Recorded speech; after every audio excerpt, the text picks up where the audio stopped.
So ayan mga kasoya, so naglagay namin na trap para sa tambasakan or mudskipper. So yun mga kasoya, abangan kung paano namin i-trap ang mudskipper sa loob ng butas ito gamit ang bobo trap. Okay, what's up mga kasoya? So, assalamualaikum warahmatullahi ta'ala wabarakatuh. So, samahan nyo kami sa panibagong content at panibagong experience dito sa loob ng Cotabato City, kung saan kami po ay maghanap ng barok kasi may nag-request sa amin. Kung saan yung isla na yun is may butas sa ilalim ng putik, no? Sa putikan mahanap yung isla na yun. Hindi namin alam kung isla ba yun, o klaseng isla. So, kasama ko ngayon si Julius. That's boy! Ayo. Asyado. Very good. Yan din.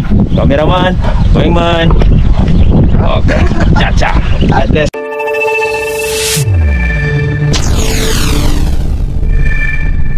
So yun mga kasoya, so maghanap kami ng kambaro or sinasak or mudskipper. So yun mga kasoya, gagamit kami ng bubo trap o timing dahil dito namin ito ilalagay yung mga mahuli naming tambarok.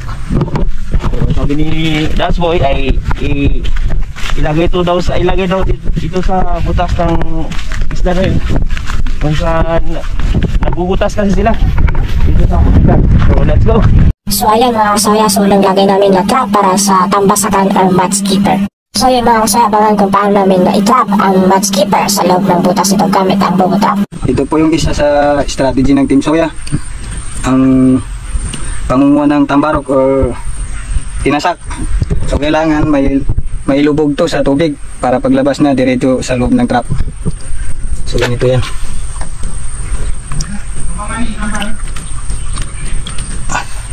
Kulang pa.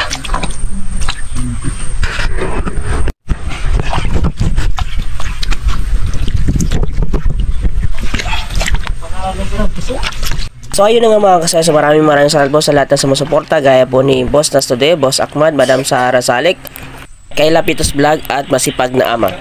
Maraming salamat po at supportan natin sila mga kasaya. God bless.